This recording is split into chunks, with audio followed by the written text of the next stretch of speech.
Teori ini nak merendahkan martabat manusia. Ya. Beruk ada nafsu, akal tak ada. Manusia ada akal, ada nafsu. Macam mana pula kita boleh dapat jadi akal sedangkan tok nenek tidak ada akal, cuma ada nafsu?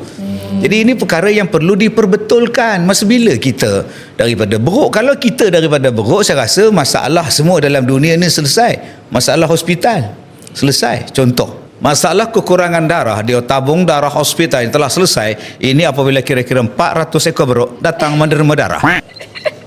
Tak pernah kita dengar macam tu pula. Bukankah genetiknya sama? Awak beruk, dia asal beruk. Bukankah genetiknya sama? Apa ambil darah tu? Ambil darah dia. Kenapa tak boleh pula?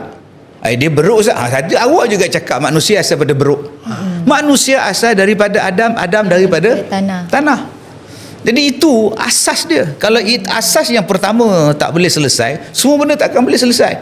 Sebab tu yang kita bantah ialah teori yang menyeleweng daripada Al-Quran. Bercanggah dengan Quran. Bukan kita tolak sains tu. Dalam Quran, dalam surah Luqman, Allah Ta'ala sebut, alam tarau annallaha sakhkhara lakum ma fis samawati wa ma fil ard. Tidakkah kamu lihat kami mudahkan urusan kamu di langit dan urusan kamu di bumi? Maknanya kemajuan akan terus berlangsung. Dalam Quran ada 118 ayat menerangkan orang dulu lebih maju daripada kita. Tetapi mereka engkar pada Allah. Mereka lawan Rasulullah. Lawan Rasul-Rasul. Allah hancurkan mereka. Sebab tu Nabi yang pertama menulis ialah Nabi Idris alaihissalam. Dia mula-mula menulis. Nabi ni tahu dah umat akan hancur. Sebab tu mereka akan menulis di dinding-dinding gua supaya teknologi itu tidak hilang. Maka orang putih mengkaji Quran bahawa Ar-Raqim itu wujud. Maka mereka cari dan menjajah seluruh dunia. Dicarinya apa? Ar-Raqim tadi. Maka daripada situ timbulnya helikopter, timbulnya perubatan, timbulnya sains di dalam piramid. Kalau Datuk tengok balik dalam piramid, ilmu perubatan, segala jarum gunting ada dalam tu. Jadi bayangkan kalau kita mengatakan bahawa orang dulu-dulu tak reti, takkan Nabi-Nabi hidup dalam keadaan tak reti apa. Nabi Adam tak pakai baju, dia ahli syurga kot. Ya. Daripada mana datang kereta elektrik? Okay, electric vehicle ni datang daripada mana? Daripada Europe. Europe tidak ada petroleum. Maka mereka terpaksa mencipta sebuah kenderaan yang menggunakan elektrik. Sebab mereka nak jimatkan kos dengan tidak menggunakan petrol. Petrol. Jadi kita yang banyak petrol ni apa masalah nak pakai elektrik?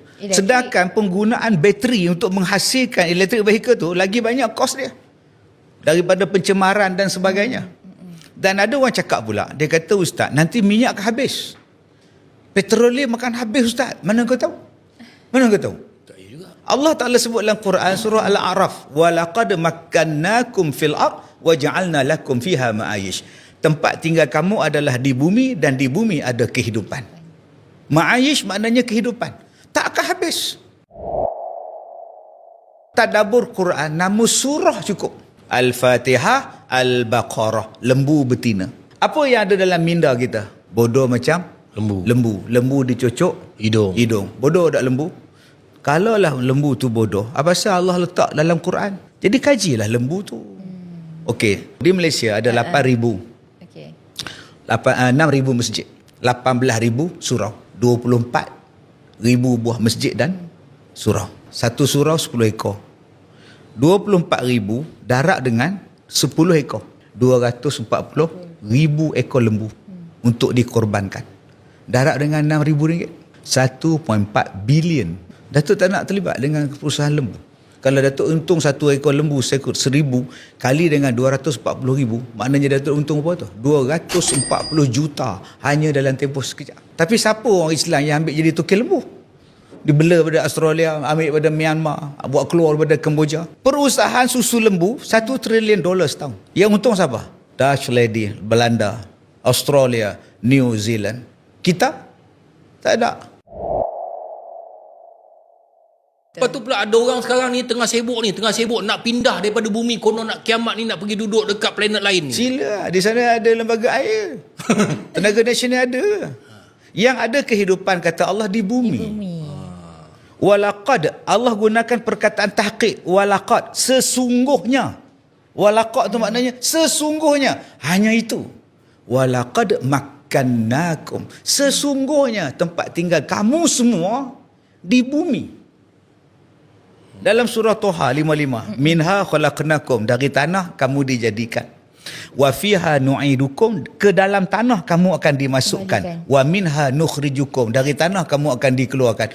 Kalau kita pindah ke bulan, mati di bulan, sesuai ada ayat Quran Toha 55? Sesuai. Tak sesuai.